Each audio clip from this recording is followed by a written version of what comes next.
اپنی کوشش سے۔ نفسیات کے ماہرین نے اندازہ لگایا ہے کہ انسان پیدائشی طور پر جن صلاحیتوں کا مالک ہے، عام طور پر وہ ان کا صرف 10% حصہ استعمال کرتا ہے۔ اس تحقیق کا ذکر کرتے ہوئے ہارورڈ یونیورسٹی کے پروفیسر ولیم جیمز نے کہا، جو کچھ ہمیں بننا چاہیے وہ کچھ ہم بننے کے لیے تیار نہیں۔ ہمیں دوسروں سے شکایت ہے کہ وہ ہمیں ہمارا حصہ نہیں دیتے، مگر سب سے پہلے ہمیں خود اپنے آپ سے شکایت ہونی چاہیے کہ قدرت نے پیدائشی طور پر ہمارے لیے دنیا میں جو ترقیاں اور کامیابیاں مقدر کی تھیں، ہم اس کے مقابلے میں ایک بہت کم تر زندگی پر کانے ہو کر رہ گئے ہیں۔ ہر انسان کے لیے لازم ہے کہ وہ دوسروں کی طرف دیکھنے کے بجائے خود اپنی طرف دیکھے، کیونکہ انسان آپ ہی اپنا دوست بھی ہے اور آپ ہی اپنا دشمن بھی۔ آدمی کے باہر نہ اس کا کوئی دوست ہے اور نہ کوئی اس کا دشمن۔ آدمی اپنی امکانیات کو استعمال کر کے کامیابی حاصل کرتا ہے، اور جب وہ اپنی امکانیات کو استعمال نہ کرے تو اسی کا دوسرا نام ناکامی ہے۔ تاہم یہ بھی ضروری ہے کہ کوششوں کا استعمال صحیح رخ پر ہو۔ غلط رخ پر کوشش کرنا اپنی قوتوں کو ضائع کرنے کے ہم معنی ہے۔ قدیم انسان کے نزدیک دولت مند بننے کی صورت صرف ایک تھی، وہ یہ کہ لوہے کو سونا بنایا جائے۔ وہ قیمتی چیز کے نام سے صرف سونے کو جانتا تھا۔ بے شمار لوگ ہزاروں سال تک لوہے کو سونا بنانے کی کوشش کرتے رہے، مگر ان کے حصے میں بالآخر اس کے سوا اور کچھ نہ آیا کہ اپنے وقت اور پیسے کو ضائع کریں اور پھر ایک دن حسرت کے ساتھ مر جائیں۔ مگر خدا کی دنیا میں ایک اور اس سے زیادہ بڑا امکان موجود تھا، اور وہ تھا لوہے کو مشین میں تبدیل کرنا۔ موجودہ زمانے میں مغربی قوتوں نے اس راز کو جانا اور اپنی محنتیں اس رخ پر لگا دیں۔ انہوں نے لوہے کو مشین میں تبدیل کر دیا۔ اس کا نتیجہ یہ ہوا کہ وہ سونے اور چاندی سے بھی زیادہ بڑی مقدار میں دولت حاصل کرنے میں کامیاب ہو گئے۔ ایک کے بعد دوسرا۔ پرل ہاربر امریکہ کی ایک بندرگاہ ہے۔ دوسری جنگ عظیم کے زمانے میں یہاں امریکی بحریہ کا زبردست فوجی اڈہ قائم تھا۔ 7 دسمبر 1941 کو جاپان نے اچانک پرل ہاربر پر بمباری کر کے اس کو تباہ کر دیا۔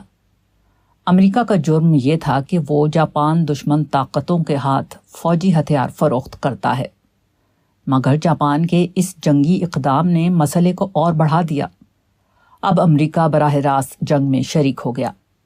اس کے بعد امریکہ، برطانیہ اور روس نے مل کر وہ فوجی محاذ قائم کیا جو تاریخ میں اتحادی طاقتوں کے نام سے مشہور ہے۔ اس فوجی اتحاد کا سب سے زیادہ نقصان جاپانیوں کے حصے میں آیا۔ امریکہ نے اگست 1945 میں جاپان کے 2 صنعتی شہروں ہیروشیما اور ناگاساکی پر تاریخ کے پہلے ایٹم بم گرائے۔ جاپان کے دونوں صنعتی مراکز بالکل برباد ہو گئے، اور اسی کے ساتھ جاپان کی فوجی طاقت بھی۔ پرل ہاربر پر بمباری کرنا بلا شبہ جاپان کی عظیم الشان فوجی غلطی تھی۔ اس اقدام نے غیر ضروری طور پر امریکہ کو جاپان کا دشمن بنا کر براہ راست اس کے خلاف کھڑا کر دیا۔ مگر جاپان ایک زندہ قوم تھی۔ اس نے ایک غلطی کے بعد دوسری غلطی نہیں کی۔ اس نے نئے حالات کو تسلیم کرتے ہوئے اس سے لڑنے کے بجائے اس کے ساتھ ہم آہنگی کا طریقہ اختیار کر لیا۔ جاپان کی اس عقل مندی نے اس کے لیے ایک نیا عظیم تر امکان کھول دیا۔ جنگی میدان میں اقدام کے مواقع نہ پا کر اس نے تعلیم اور صنعت کے میدان میں اپنی جدوجہد شروع کر دی۔ سیاسی اور فوجی اعتبار سے اس نے امریکہ کی بالادستی تسلیم کر لی اور دوسرے پرامن میدانوں میں اپنے آپ کو موڑ دیا۔ اس کا نتیجہ یہ ہوا کہ 30 سال میں جاپان نے پہلے سے بھی زیادہ طاقتور حیثیت حاصل کر لی۔ اس واقعے کا ذکر کرتے ہوئے ایک مبصر نے لکھا ہے، یہ پرل ہاربر کے واقعے کا بڑا عجیب اختتام ہے، مگر تاریخ میں اس طرح سے راستہ نکال لینے کی بہت سی مثالیں ہیں، اور شاید پرل ہاربر ان میں سے ایک ہے۔ ہندوستان ٹائمز، نومبر 1981۔ ہر ناکامی کے بعد ایک نئی کامیابی کا امکان آدمی کے لیے موجود رہتا ہے، بشرط یہ کہ وہ نہ جھوٹی اکڑ دکھائے اور نہ بے فائدہ ماتم میں اپنا وقت ضائع کرے، بلکہ حالات کے مطابق اثر نو اپنی جدوجہد شروع کر دے۔ مواقع کا استعمال۔ امریکہ میں ان انتہائی بڑے بڑے تاجروں کا مطالعہ کیا گیا ہے جو ترقی کے بلند ترین مقام تک پہنچے ہیں۔ ان کی غیر معمولی ترقی کا راز کیا ہے؟ اس سلسلے میں مختلف باتیں کہی گئی ہیں۔ بہت زیادہ محنت، کام کی اتنی دھن کہ بیوی بچے، چھٹی، تفریح، تمام چیزیں ثانوی بن جائیں، وغیرہ۔ تاہم ان کی بڑی بڑی ترقیوں میں جو چیز فیصلہ کن طور پر اہم ترین ہے وہ ایک تحقیق کرنے والے کے الفاظ میں یہ ہے کہ ایسے لوگ مواقع کو پہچاننے کے ماہر ہوتے ہیں۔ اپنی ترقی کے کسی بھی موقع کو فوراً استعمال کرنے سے وہ کبھی نہیں چوکتے۔ They are masterful opportunists, keenly alert to any chance for personal advancement۔ حقیقت یہ ہے کہ بڑی ترقی مواقع کو عین وقت پر استعمال کرنے کا دوسرا نام ہے، خواہ یہ شعوری طور پر ہو یا اتفاقی طور پر۔ آدمی خواہ کسی بھی میدان میں ہو، اس کو ہمیشہ چوکنا رہنا چاہیے، اور جب کوئی موافق موقع سامنے آئے تو فوراً اس کو استعمال کرنا چاہیے، کیونکہ ایک موقع ہمیشہ صرف ایک بار آتا ہے، وہ دوسری بار کبھی نہیں آتا۔ جس نے کسی موقع کو پہلی بار کھو دیا، اس نے گویا ہمیشہ کے لیے اسے کھو دیا۔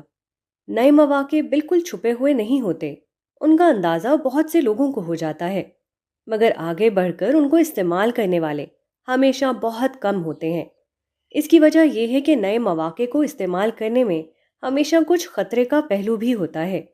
اس کا نتیجہ ایک مستقبل کی چیز ہوتا ہے، اس لیے اس کے ساتھ امید اور اندیشہ دونوں ہی لگے ہوتے ہیں۔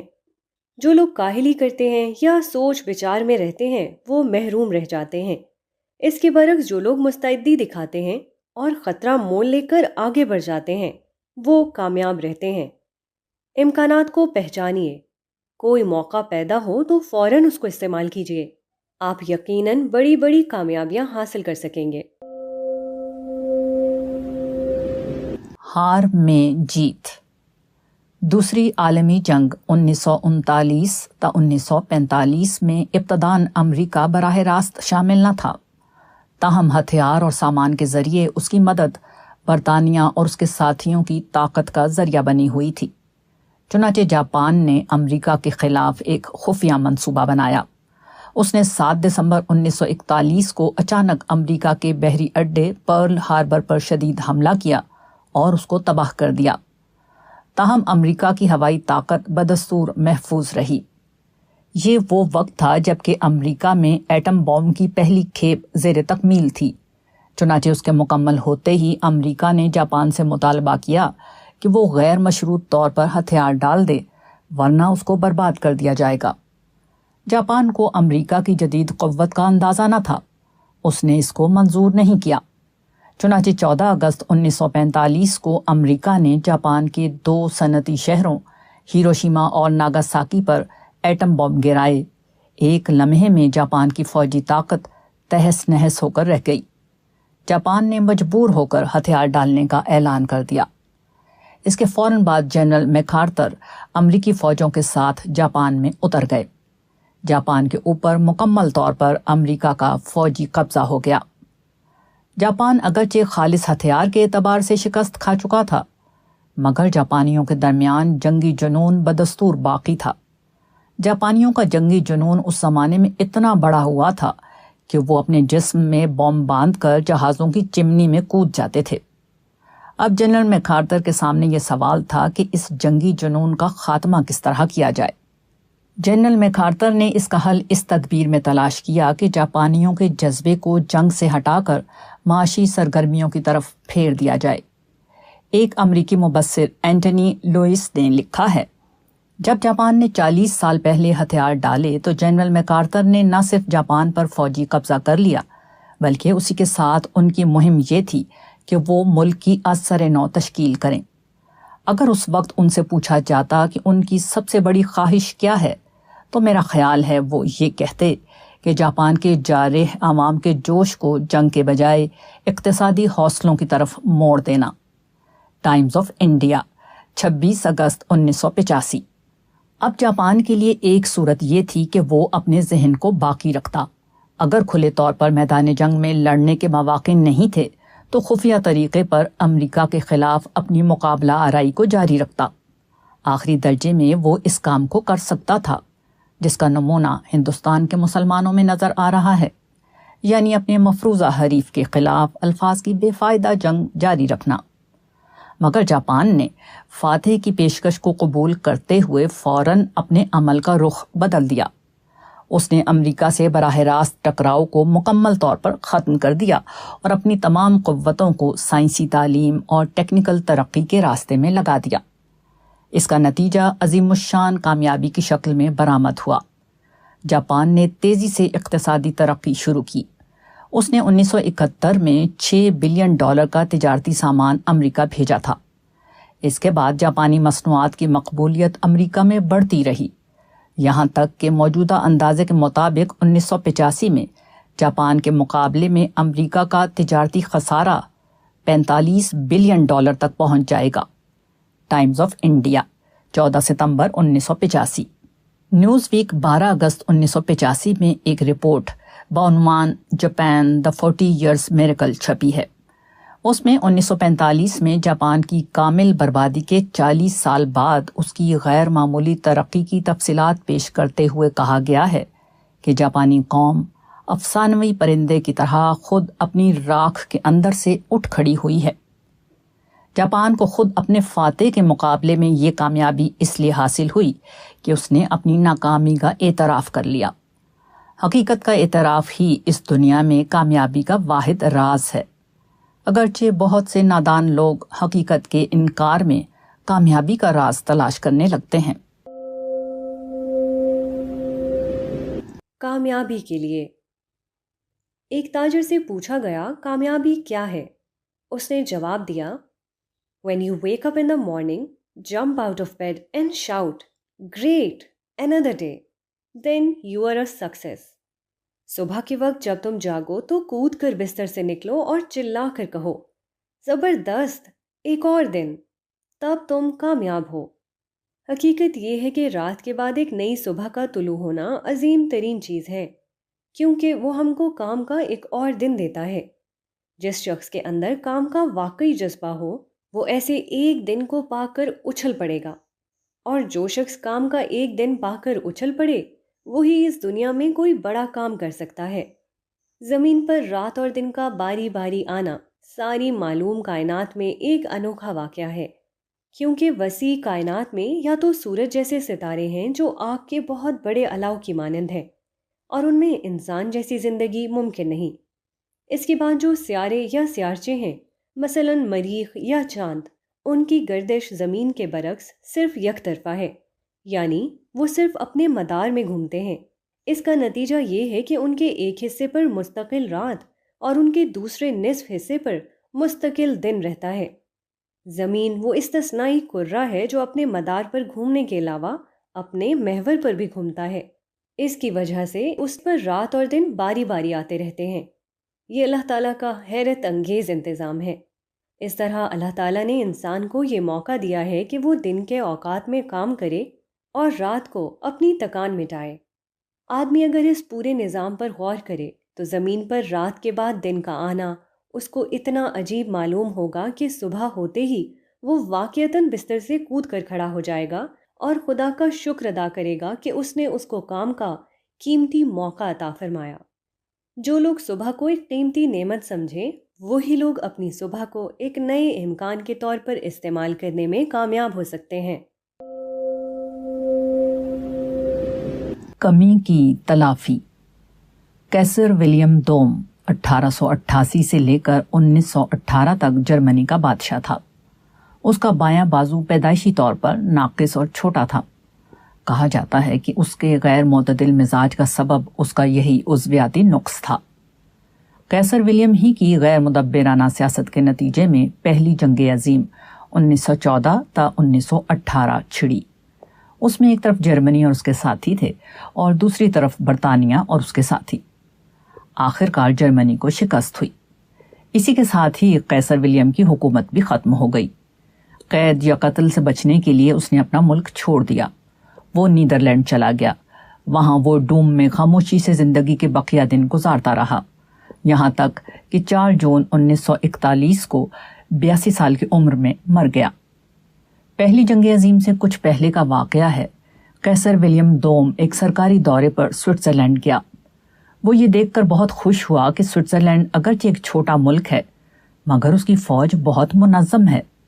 اس نے ملاقات کے دوران سوئٹزرلینڈ کے ایک فوجی سے مزاحیہ انداز میں کہا کہ جرمنی کی زبردست فوج جس کی تعداد تمہاری فوج سے دگنی ہو اگر تمہارے ملک پر حملہ کر دے تو تم کیا کرو گے؟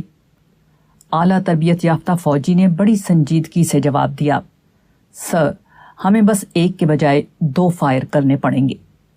سوئس فوجی کا یہ چھوٹا سا جملہ ایک بہت بڑی حقیقت کا اعلان ہے۔ وسائل اگر کم ہوں تو کارکردگی کی زیادتی سے آپ اس کی تلافی کر سکتے ہیں۔ آپ کی تعداد اگر فریق ثانی کی تعداد کا نصف ہے تو آپ دگنی محنت کا ثبوت دے کر زندگی کے میدان میں اس کے برابر ہو سکتے ہیں۔ زندگی کی جدوجہد میں کبھی کوئی آگے بڑھ جاتا ہے اور کوئی پیچھے ہو جاتا ہے، کوئی غالب ہو جاتا ہے اور کوئی مغلوب، مگر اس دنیا کے امکانات اتنے زیادہ ہیں کہ کبھی کسی کے لیے حد نہیں آتی۔ یہاں ہر پچھڑے ہوئے کے لیے دوبارہ آگے بڑھنے کا امکان ہے۔ ضرورت صرف یہ ہے کہ آدمی زیادہ بڑی مقدار میں عمل کرنے کے لیے تیار ہو جائے۔ بربادی کے بعد بھی ایک انگریز عالم مسٹر آئینیش جاپان گئے۔ انہوں نے وہاں 11 سال رہ کر جاپانی زبان سیکھی اور گہرائی کے ساتھ جاپانی قوم کا مطالعہ کیا۔ اس کے بعد انہوں نے اپنے مطالعے اور تحقیق کے نتائج 238 صفحات کی ایک کتاب میں شائع کیے جس کا نام ہے جاپان کی کہانی، دی اسٹوری آف جاپان۔ مصنف لکھتے ہیں، جاپانی قوم کی زندگی کو جس چیز نے سب سے زیادہ گہرائی کے ساتھ متاثر کیا وہ سیاست نہیں تھی بلکہ کونٹو کا عظیم زلزلہ تھا۔ 1 ستمبر 1923 کو زلزلے کے زبردست جھٹکوں نے مشرقی جاپان کو تہس نہس کر دیا جو کہ جاپان کا سب سے زیادہ آباد علاقہ تھا۔ دوسرا انسانی ساخت کا زلزلہ 1945 میں جاپان کی شکست تھی جبکہ 2 ایٹم بموں نے جاپان کے 2 انتہائی بڑے شہروں کو ملبے کا ڈھیر بنا دیا۔ زلزلے سے اگر تعمیر نو کا ذہن پیدا ہو تو زلزلہ ایک نئی ترقی کا زینہ بن جاتا ہے۔ اس کے برعکس زلزلہ اگر صرف محرومی اور جھنجھلاہٹ کا احساس پیدا کرے تو اس کے بطن سے سیاسی چیخو پکار وجود میں آتی ہے جو نتیجے کے اعتبار سے اتنا بے معنی ہے کہ اس سے زیادہ بے معنی کوئی چیز نہیں۔ کسی انسان کی زندگی میں سب سے زیادہ اہم چیز عمل کا جذبہ ہے۔ آدمی کے اندر عمل کا جذبہ پیدا ہو جائے تو اس کے اندر کی تمام سوئی ہوئی قوتیں بیدار ہو جاتی ہیں۔ وہ زیادہ بہتر طور پر سوچتا ہے، زیادہ کامیاب منصوبہ بناتا ہے اور زیادہ محنت کے ساتھ اپنے کام کی تکمیل میں لگ جاتا ہے۔ اس کے برعکس جس آدمی کے اندر عمل کا جذبہ نہ ابھرے وہ اس طرح سست پڑا رہتا ہے جیسے کوئی مشین غیر متحرک حالت میں خاموش پڑی ہوئی ہو۔ اور تجربہ بتاتا ہے کہ اطمینان اور آسودگی کے حالات عام طور پر آدمی کی قوتوں کو سلاتے ہیں، وہ اس کے اندر بیداری پیدا نہیں کرتے۔ اس کے برعکس جب آدمی کی زندگی مشکلوں اور رکاوٹوں سے دوچار ہو تو اس کے اندر چھپی ہوئی قوتوں کو جھٹکا لگتا ہے۔ اس کی صلاحیتیں اس طرح جاگ اٹھتی ہیں جیسے کوئی آدمی بے خبر سو رہا ہو اور اس کے اوپر ایک پتھر گر پڑے۔ تاہم یہ فائدہ کسی کو اپنے آپ نہیں مل جاتا۔ ہر معاملے میں ایک ابتدائی حصہ آدمی کو خود ادا کرنا پڑتا ہے۔ جب بھی آدمی کی زندگی میں کوئی بربادی کا واقعہ پیش آئے تو وہ اس کو 2 امکانات کے درمیان کھڑا کر دیتا ہے۔ وہ یا تو اس سے یہ سبق لے کہ اس کو اثر نو متحرک ہو کر اپنی نئی تعمیر کرنی ہے، یا اس سے مایوسی اور شکایت کی غذا لے کر سرد آہیں بھرتا رہے۔ ابتدائی مرحلے میں آدمی دونوں میں سے جس رجحان کو اپناتا ہے اسی رخ پر اس کی پوری زندگی چل پڑتی ہے، اسی کے مطابق اس کی اندرونی صلاحیتیں اپنا عمل کرنے لگتی ہیں۔ جب بھی آدمی کی زندگی میں کوئی حادثہ پیش آئے تو اس کو حادثے کو دیکھنے کے بجائے اپنے آپ کو دیکھنا چاہیے۔ مستقبل کے کسی بھی نتیجے کا سارا انحصار اس پر ہوتا ہے کہ آدمی حالات کے مقابلے میں کس قسم کے رد عمل کا اظہار کرتا ہے۔ تعمیر نو کا جذبہ پیدا ہو تو یہ مثبت رد عمل ہے جو لازماً کامیابی تک پہنچاتا ہے، اور اگر احتجاج اور شکایت کا ذہن ابھرے تو یہ منفی رد عمل ہے جس کا آخری انجام مزید بربادی کے سوا اور کچھ نہیں۔ تم غریب نہیں دولت مند ہو۔ بابا پیسہ دے، فقیر نے آواز لگائی۔ سننے والے نے دیکھا تو وہ ہاتھ پاؤں کا درست معلوم ہو رہا تھا۔ اس نے کہا تم کو پیسہ کیوں دیا جائے؟ فقیر بولا میں غریب آدمی ہوں۔ آدمی نے کہا نہیں تم غریب نہیں ہو، تم بہت دولت مند ہو۔ فقیر نے کہا بابو جی مذاق نہ کیجیے، میرے پاس دولت کہاں، میرے پاس تو کچھ بھی نہیں، میں تو بالکل غریب ہوں۔ آدمی نے کہا اچھا تمہارے پاس جو کچھ ہے مجھے دے دو، میں اس کے بدلے تم کو 50,000 روپے دیتا ہوں۔ فقیر نے اپنی جھولی کندھے سے اتاری اور کہا میرے پاس تو بس یہی ہے، اس کو آپ لے لیجئے۔ آدمی نے کہا نہیں تمہارے پاس اس کے علاوہ بھی بہت کچھ ہے، تمہارے پاس 2 پاؤں ہیں، 1 پاؤں مجھ کو دے دو اور مجھ سے 10,000 روپے لے لو۔ فقیر نے دینے سے انکار کیا۔ اب آدمی نے کہا اچھا تمہارے پاس 2 ہاتھ ہیں، 1 ہاتھ مجھ کو دے دو اور مجھ سے 20,000 روپے لے لو۔ فقیر نے دوبارہ دینے سے انکار کیا۔ آدمی نے کہا اچھا تمہارے پاس 2 آنکھیں ہیں، 1 آنکھ تم مجھ کو دے دو اور مجھ سے 20,000 روپے لے لو۔ فقیر نے اب بھی دینے سے انکار کیا۔ آدمی نے کہا دیکھو تمہارے پاس 2 پاؤں، 2 ہاتھ اور 2 آنکھیں ہیں، میں نے صرف ایک کے دام لگائے تو 50,000 روپے ہو گئے۔ اگر دونوں پاؤں، دونوں ہاتھ اور دونوں آنکھوں کا دام لگایا جائے تو ان کی قیمت 1,00,000 روپے ہو جائے گی۔ اس کا مطلب یہ ہے کہ یہ جو تمہارے پاس جسم ہے جس میں بے شمار چیزیں ہیں، اس کی صرف 3 چیزوں کا دام بھی کم سے کم 1,00,000 روپیہ ہے۔ پھر تم غریب کیسے ہو؟ تم تو بہت بڑے دولت مند ہو۔ تم بھیک مانگنا چھوڑ دو اور اپنی اس قیمتی دولت کو استعمال کرو، تم سے زیادہ کامیاب دنیا میں کوئی نہ ہوگا۔ انسان کو اللہ تعالیٰ نے بڑی عجیب صلاحیتوں کے ساتھ پیدا کیا ہے۔ عام حالات میں اس کا اندازہ نہیں ہوتا، البتہ کوئی چیز نہ رہے تو اس وقت معلوم ہوتا ہے کہ وہ کیسی قیمتی تھی۔ جیمز ٹامس دہلی کا ایک مشین آپریٹر ہے، اس کی عمر 34 سال ہے۔ بیماری کی وجہ سے اس کے دونوں گردے خراب ہو گئے۔ اس نے آل انڈیا میڈیکل انسٹیٹیوٹ میں داخلہ لیا۔ ڈاکٹر نے بتایا کہ اس کے لیے زندگی کی صورت صرف یہ ہے کہ وہ کسی شخص سے ایک گردہ بطور عطیہ حاصل کرے۔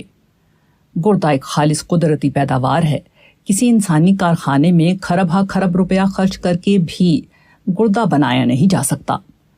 تاہم یہ قیمتی گردہ اگر کوئی شخص بطور عطیہ دے دے تو ڈاکٹرز کی فیس اور سرجری کے اخراجات چھوڑنے کے بعد بھی جیمز ٹامس کو 45,000 روپے درکار تھے تاکہ یہ گردہ اس کے جسم میں نصب کیا جا سکے۔ ٹائمز آف انڈیا 10 جنوری 1980۔ حقیقت یہ ہے کہ آدمی کے پاس کچھ نہ ہو تب بھی اس کے پاس بہت کچھ ہوتا ہے۔ یہ جسم اور یہ دماغ جو ہم کو ملا ہوا ہے، یہ تمام قیمتی چیزوں سے زیادہ قیمتی ہے۔ آدمی اگر اپنے جسم اور دماغ کی صلاحیتوں کو بھرپور استعمال کرے تو وہ دنیا کی ہر کامیابی حاصل کر سکتا ہے۔ کوئی چیز اس کے لیے ناممکن نہیں۔ اگر آپ کے پاس ہاتھ ہے جس سے آپ پکڑیں اور پاؤں ہے جس سے آپ چلیں، آپ کے پاس آنکھ ہے جس سے آپ دیکھیں اور زبان ہے جس سے آپ بولیں، تو گویا آپ کے پاس سب کچھ ہے، کیونکہ ان کے ذریعے سے دنیا کی تمام چیزیں حاصل کی جا سکتی ہیں۔ کوئی چیز بھی ان کے دائرے سے باہر نہیں۔ کمزوری نعمت ثابت ہوئی۔ گاندھی جی اپنی کتاب تلاش حق مائی ایکسپیریمنٹس ود ٹروتھ میں لکھتے ہیں کہ وہ پیدائشی طور پر شرمیلے تھے۔ ان کا یہ مزاج بہت عرصے تک باقی رہا۔ جب وہ تعلیم کے لیے لندن میں تھے تو وہ ایک ویجیٹیرین سوسائٹی کے ممبر بن گئے۔ ایک بار انہیں سوسائٹی کی میٹنگ میں تقریر کے لیے کہا گیا۔ وہ کھڑے ہوئے مگر کچھ بول نہ سکے۔ ان کی سمجھ میں نہیں آتا تھا کہ وہ اپنے خیالات کو کس طرح ظاہر کریں۔ بالآخر وہ شکریہ کے چند کلمات کہہ کر بیٹھ گئے۔ ایک اور موقع پر ان کو مدعو کیا گیا کہ وہ سبزی خوری کے بارے میں اپنے خیالات ظاہر کریں۔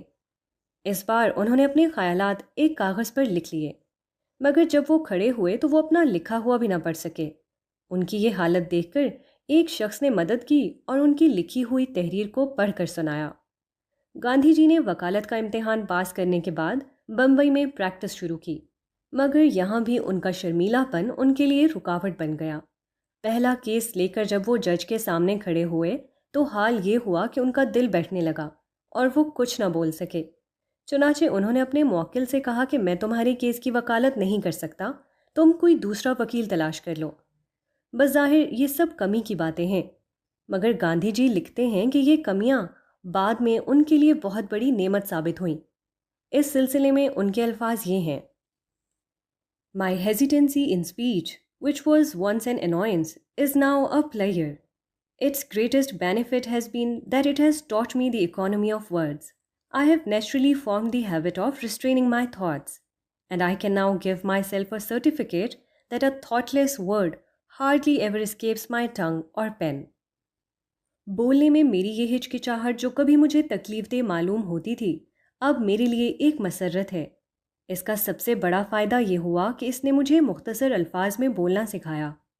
میرے اندر فطری طور پر یہ عادت پیدا ہو گئی کہ میں اپنے خیالات پر قابو رکھوں۔ اب میں اعتماد کے ساتھ کہہ سکتا ہوں کہ بمشکل ہی کبھی ایسا ہوتا ہے کہ کوئی لا یعنی لفظ میری زبان یا قلم سے نکلے۔ گاندھی جی اپنی اس خصوصیت میں مشہور ہیں کہ وہ بہت سوچی سمجھی بات بولتے تھے اور سادہ اور مختصر الفاظ میں کلام کرتے تھے، مگر یہ امتیازی خصوصیت ان کو صرف ایک غیر امتیازی خصوصیت کے ذریعے حاصل ہوئی، وہ یہ کہ وہ اپنے بڑھے ہوئے شرمیلے پن کی وجہ سے ابتداً لوگوں کے سامنے بول ہی نہیں پاتے تھے۔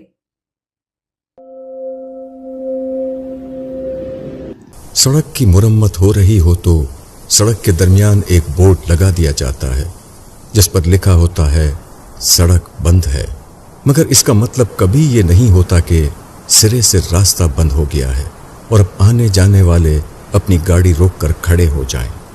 اس کا مطلب صرف یہ ہوتا ہے کہ یہ سامنے کی سڑک بند ہے۔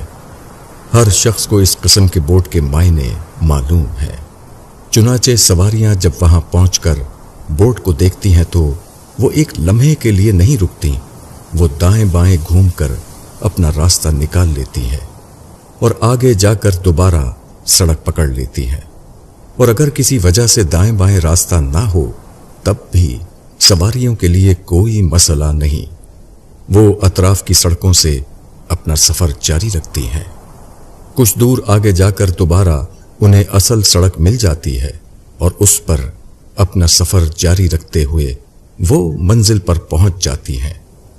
اس طرح کچھ منٹس کی تاخیر تو ضرور ہو سکتی ہے، مگر ایسا کبھی نہیں ہوتا کہ ان کا سفر رک جائے یا وہ منزل پر پہنچنے میں ناکام رہیں۔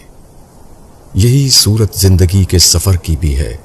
زندگی کی جد و جہد میں کبھی ایسا ہوتا ہے کہ آدمی محسوس کرتا ہے کہ اس کا راستہ بند ہے، مگر اس کا مطلب صرف یہ ہوتا ہے کہ سامنے کا راستہ بند ہے، نہ کہ ہر طرف کا راستہ بند۔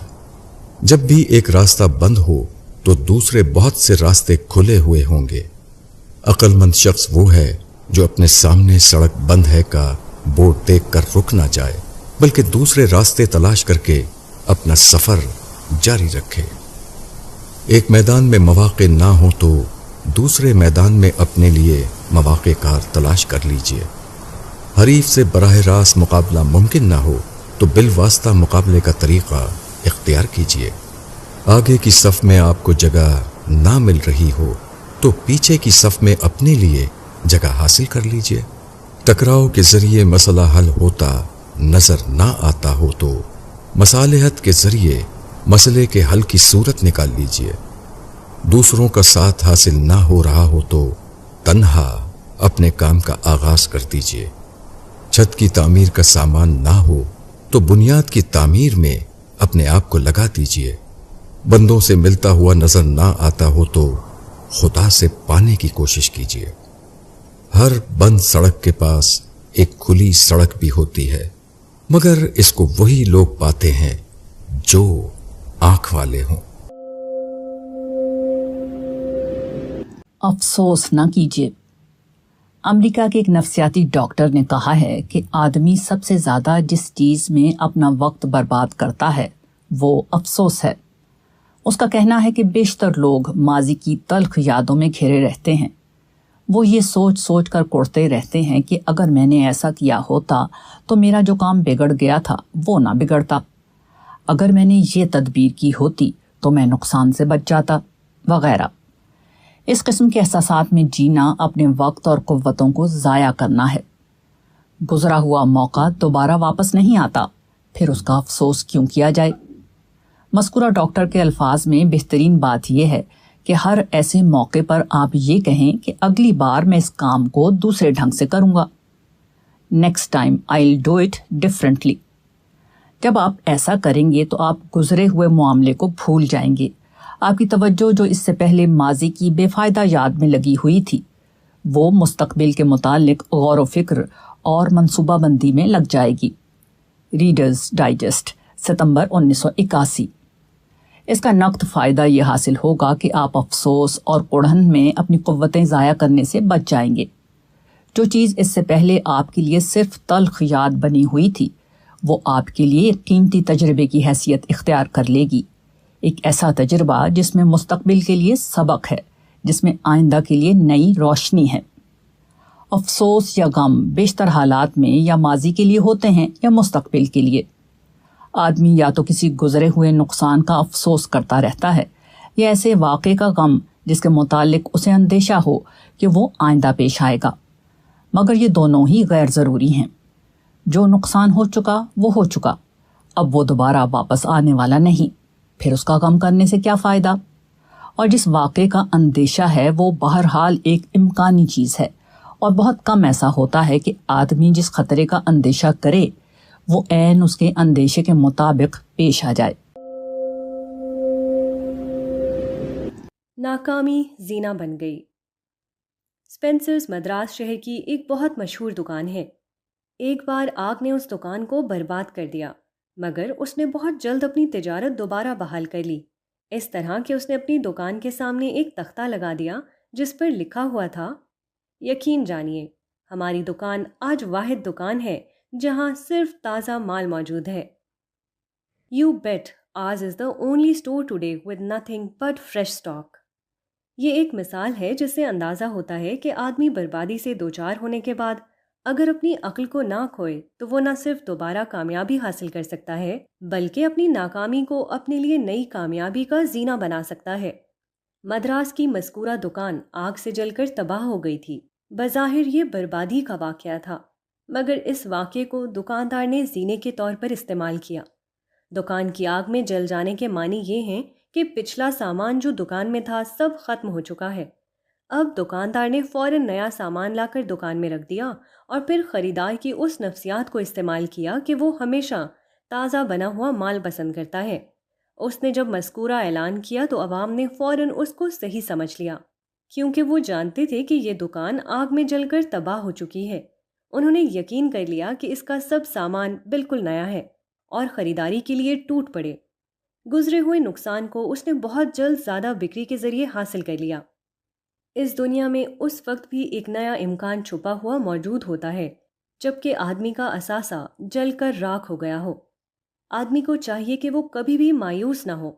بربادی سے دوچار ہونے کے بعد فوراً ہی وہ اپنی عقل کو نئی راہ کی تلاش میں لگا دے.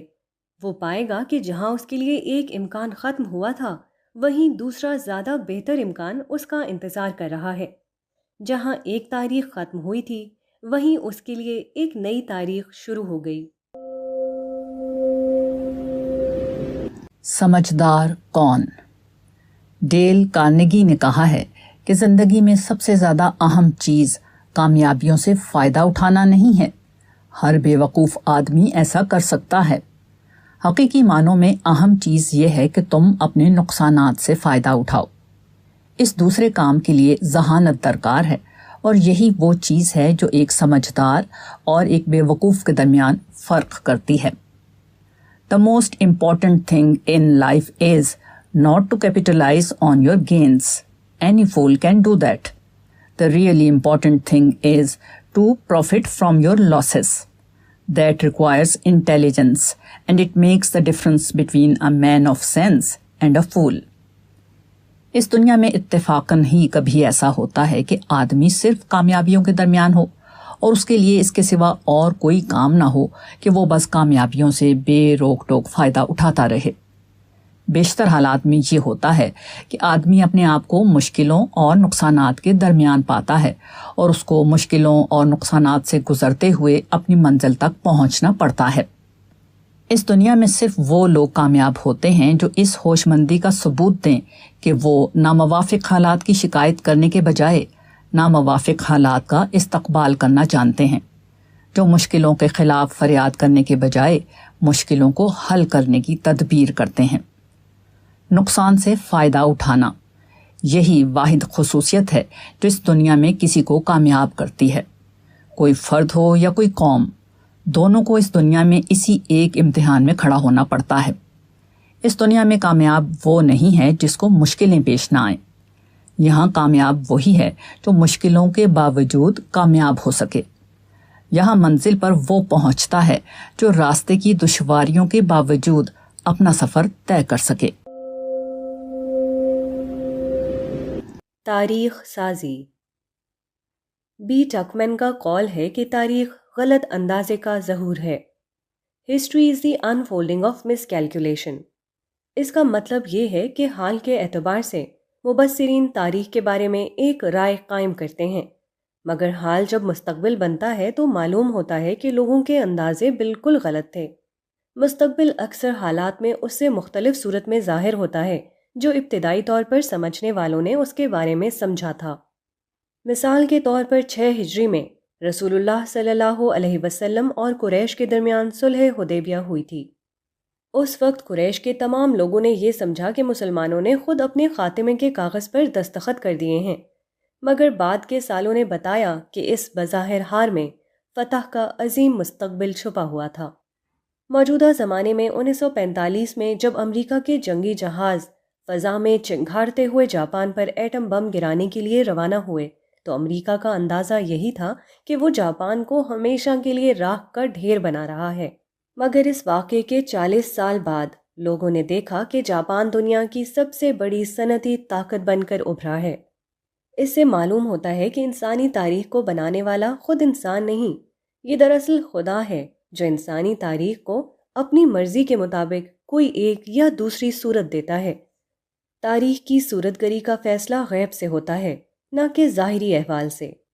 تاریخ کے اس مطالعے میں ان لوگوں کے لیے تسلی کا سامان ہے جن کے متعلق دنیا کے مبصرین سمجھ لیں کہ وہ بجھ چکے ہیں یا ان کو مٹایا جا چکا ہے، کیونکہ واقعات بتاتے ہیں کہ اس دنیا میں بظاہر بجھی ہوئی راکھ سے شرارے ظاہر ہو جاتے ہیں۔ یہاں ایک مٹی ہوئی شے دوبارہ زندہ اور طاقتور بن کر زمین پر کھڑی ہو جاتی ہے۔ یہاں بظاہر ختم شدہ طاقت سپینٹ فورس اثر نو زندہ طاقت بن جاتی ہے۔ ظاہری حالات سے کبھی مایوس نہ ہوں، عین ممکن ہے کہ تاریخ اگلا ورق الٹے تو ایسا انجام سامنے آئے جو ظاہری حالات سے بالکل مختلف ہو۔ کوئی چیز مشکل نہیں۔ ہیرا ہماری تمام معلوم دھاتوں میں سب سے زیادہ سخت ہے۔ دنیا کی کوئی چیز ہیرے سے زیادہ سخت نہیں ہوتی۔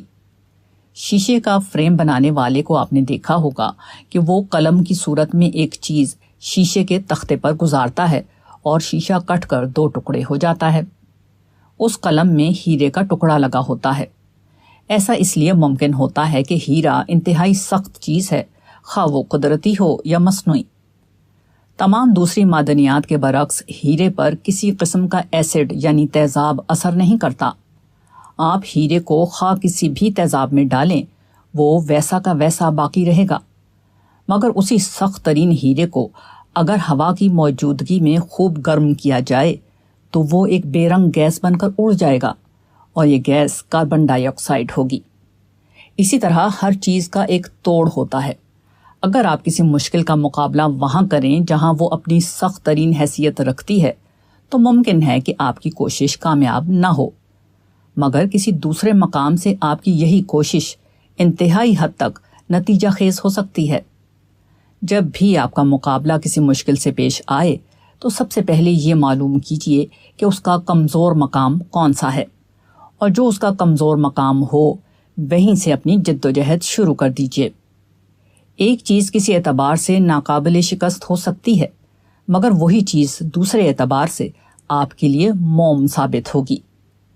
ایک شخص جس کو آپ کڑوے بول سے اپنا موافق نہ بنا سکے، اس کو آپ میٹھے بول سے اپنا موافق بنا سکتے ہیں۔